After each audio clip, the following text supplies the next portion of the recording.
നൂതന ആശയങ്ങളും അല്ലെങ്കിൽ ഉമ്മയോ ഉണ്ടാക്കി തരുന്ന സാധനം ഇവിടെ വന്ന് പ്രദർശിപ്പിക്കുക എന്നതിനപ്പുറത്തേക്ക് എങ്ങനെയാണ് ഈ ഉൽപ്പന്നം ആ ഉൽപ്പന്നമായി മാറിയത് എന്നുള്ളത് കൂടെ നിങ്ങൾ വിവരിക്കുന്ന തരത്തിൽ അത് ഒരു പേപ്പറിൽ എഴുതി അല്ലെങ്കിൽ ബുക്കിൽ എഴുതി അല്ലെങ്കിൽ അതിന്റെ ഒരു വിവരണം കൂടെ നമ്മളിവിടെ നൽകുന്നുണ്ട്. നിങ്ങളെ കുറച്ചുപേര് ആക്സെന്റ് വരുന്നു, അപ്പൊ അത്തരം കുട്ടികളെ പറ്റിയെന്ന് അറിയാത്ത വ്യവസ്ഥ അങ്ങനെയൊക്കെ ഉള്ളത് കൊണ്ട് എത്രമാത്രം ഇത് ഫലം കാണുമെന്ന് എനിക്ക് യാതൊരു നിശ്ചയമായിരുന്നില്ല. രാവിലെ വന്നിട്ട് നിങ്ങളൊക്കെ അറേഞ്ച് ചെയ്തിട്ട് ടീച്ചർ വിളിക്കാന്ന് വെച്ചിട്ടാണ്. ഏതായാലും അതിന്റെ ഏറ്റവും പ്രിയപ്പെട്ട നമ്മുടെ ടീച്ചർ ഇവിടെ എത്തിയിട്ടുണ്ട്.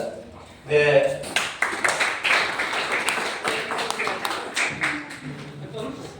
ഭക്ഷ്യമേള അല്ലെ, നിങ്ങളുടെ പാഠഭാഗം സോഷ്യൽ സയൻസ് പാഠഭാഗത്തിന്റെ ഭാഗമായാണ് നിങ്ങൾ ഇങ്ങനൊരു ഭക്ഷ്യമേള ഒരുക്കിയിട്ടുള്ളത്. നമുക്ക് എല്ലാവർക്കും അറിയാം, ഭക്ഷണം എന്ന് പറയുമ്പോൾ നമ്മുടെ എല്ലാവരുടെയും നാവിൽ നിന്ന് വെള്ളം പോകും അല്ലെ.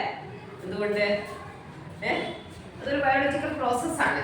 കാണുമ്പോൾ തന്നെ നമ്മളെ തലച്ചോറിൽ എന്താവും, അതിനോടുള്ള ആ ഭക്ഷണത്തോടുള്ള ഒരു ഹോർമോൺസ് ഉണ്ടാവും. അത് നമ്മുടെ നാവിന്റെ തന്നെ നമ്മുടെ രുചി അറിയുന്നതേ അല്ലെ. അപ്പം അതിന്റെ ഇവിടെയും ഇപ്പൊ ഇവിടെ കയറുമ്പോ തന്നെ അതിന്റെ മണവും അതിന്റെ കളറും അതിന്റെ എല്ലാം നമ്മളെ ആകർഷിച്ചു. ഓരോരുത്തരുടെ നാവിന്റെ തുമ്പിലും വെള്ളം.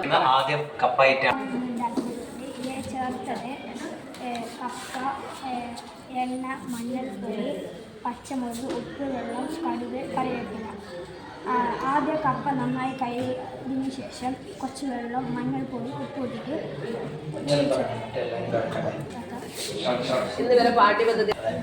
എണ്ണ,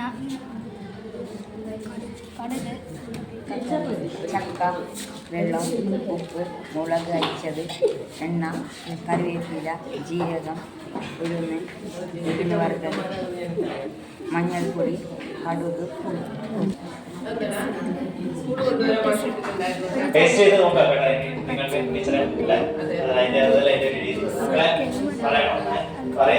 എങ്ങനെയാണ് ചെയ്തത്.